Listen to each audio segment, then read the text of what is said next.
El día de hoy estaremos hablando sobre la encía. La encía es un tejido especializado que rodea a los dientes y forma parte de la mucosa masticatoria. La encía es un componente clave del periodonto. Está constituido por una mucosa que recubre la porción alveolar del maxilar y de la mandíbula respectivamente, extendiéndose en condiciones normales hacia el cuello del diente. Entonces hablemos sobre los tipos de encía.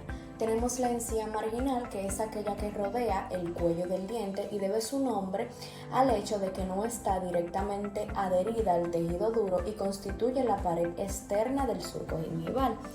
Aquí podemos ver la encía marginal, que es esta parte de aquí que rodea el cuello del diente. Luego tenemos la encía adherida, que es la parte de la encía que cubre la porción alveolar de los huesos maxilares y de la mandíbula. Aquí tenemos lo que es la encía adherida. También tenemos la encía interdental, que es una porción triangular de la encía que se encuentra ubicada entre dos dientes vecinos o adyacentes. Entonces esta vendría siendo la encía interdental. Hablemos sobre la histología de la encía. El epitelio gingival recubre toda la superficie externa de la encía, incluyendo también la pared interna del surco gingival y del epitelio de unión. Se divide en tres partes principales que se conocen como epitelio oral, epitelio del surco y epitelio de unión. El epitelio oral corresponde a epitelio escamoso, estratificado, queratinizado y cubre toda la encía que se orienta hacia la cara vestibular y la palatino-lingual. Está limitado por la línea mucogingival y la cara vestibular y el margen gingival. Hacia vestibular es continuo con el epitelio del vestíbulo y el epitelio del paladar hacia las regiones palatino y lingual de la cavidad oral. El epitelio del surco es continuo con el epitelio oral y recubre el surco gingival. En el fondo del surco gingival, el epitelio de unión entonces tapiza la unión dentoepitelial. Características de la encía.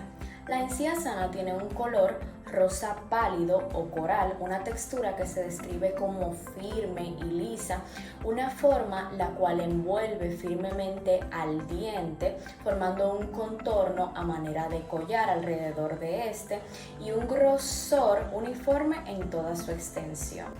El tejido conectivo de la encía es densamente colágeno y tiene un sistema importante de haces de fibras colágenas denominadas fibras gingivales, cuya disposición permite una unión firme entre diente y encía. Las fibras gingivales se componen de colágeno, elastina y reticulina. Estas fibras cuentan con ciertas funciones, entre ellas proporcionar estabilidad al diente, proveer rigidez necesaria a la encía marginal para soportar las fuerzas de masticación, unir la encía marginal con el cemento radicular y la encía adherida y estabilizar la encía al diente. Estas fibras también se organizan en grupos. El grupo dentogingival se ubican apicalmente al epitelio de unión y desde la superficie cervical de las raíces se orienta hacia el margen gingival. Estos proporcionan apoyo gingival. El grupo alveolo-gingival, estas fibras se derivan de la cresta alveolar e insertan coronalmente a la lámina propia de la encía. Estos fijan la encía adherida al hueso alveolar. El grupo circular es un grupo de fibras que rodean el diente en forma de un anillo. Mantienen el contorno y la posición del margen gingival libre. El grupo transeptal, estos son grupos de fibras horizontales importantes. Se extienden desde el cemento de un diente hacia el cemento del diente vecino. Mantienen la relación de los dientes adyacentes y protegen el hueso interproximal. Y ya por último, el grupo dentroperioestáticas, localizadas en las superficies orales y vestibulares de los maxilares. Se extienden de un diente pasando por encima de la cresta alveolar y estas sirven de anclaje al hueso y protegen el ligamento periodontal.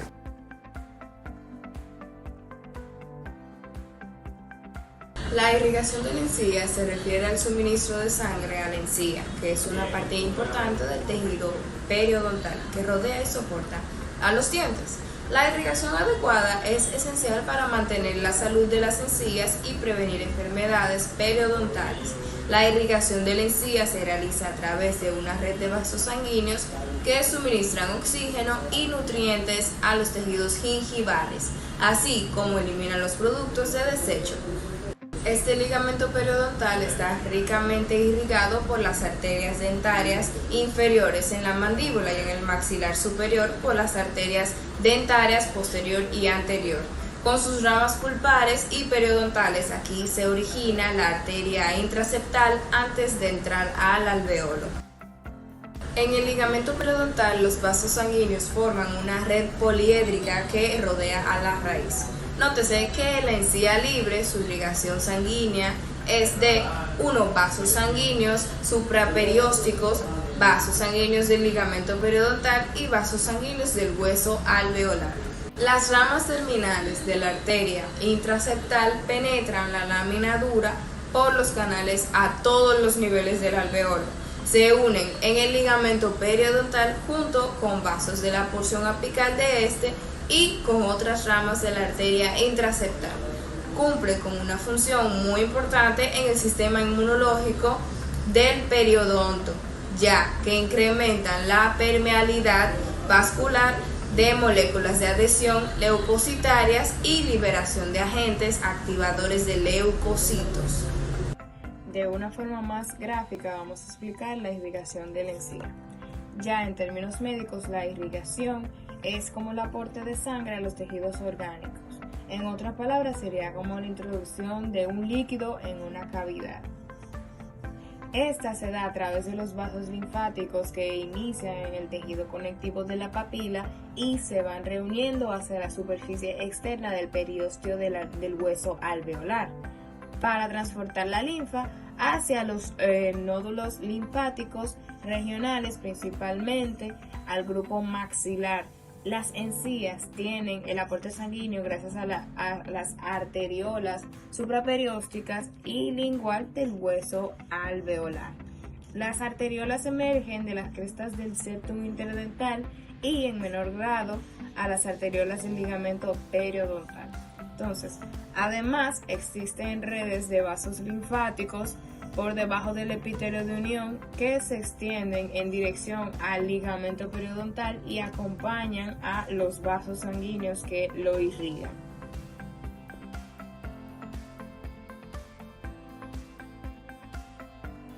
La inervación de la encía se deriva de las fibras provenientes de los nervios de ligamentos periodontales y de los nervios labiales, bucal y palatino.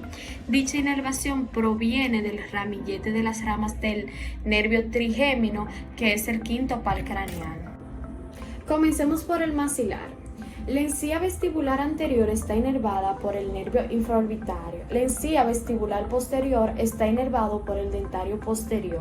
La encía palatina anterior, de canino a canino, está inervada del nervio nasopalatino. Y la encía palatina posterior está inervada por el nervio palatino anterior. Ahora pasamos a la inervación de la mandíbula. La encía lingual está inervada por el nervio lingual. La encía vestibular anterior, de bicúpides a bicúpides, está inervada por el nervio mentoniano y la encía vestibular posterior está inervada por el nervio bucal. En esta imagen está resumido lo antes ya mencionado sobre la inervación de la encía, tanto del maxilar como de la mandíbula. Continuamos con la enfermedad periodontal o enfermedad de las encías, que es la infección que daña el tejido blando alrededor de los dientes.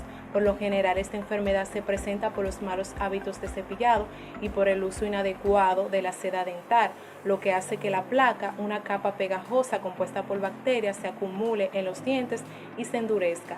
En etapas más avanzadas, la enfermedad periodontal puede causar dolor y sangrado en las encías, dolor al masticar e incluso algunas pérdidas de dientes. La gingivitis es la primera fase de estas enfermedades. El desarrollo de la enfermedad periodontal siempre va precedido de una fase de inflamación del tejido blando, llamado gingiva, causado por la presencia de placas bacterianas. Periodontitis moderada. Cuando no se consigue frenar la enfermedad periodontal inicial, esta seguirá su curso. La encía se va retrayendo y las bacterias llegan a destruir un tercio del hueso que soporta el diente. El tratamiento se hace cada vez más complicado, pudiendo precisar las medidas quirúrgicas que aseguren la eliminación de las bacterias y los factores locales implicados. En la periodontitis avanzada, en esta fase de la enfermedad periodontal, se ha producido una pérdida del nivel de inyección de más de la mitad de la superficie radicular. El diente puede adquirir movilidad e inestabilidad o incluso puede producirse la caída espontánea del mismo.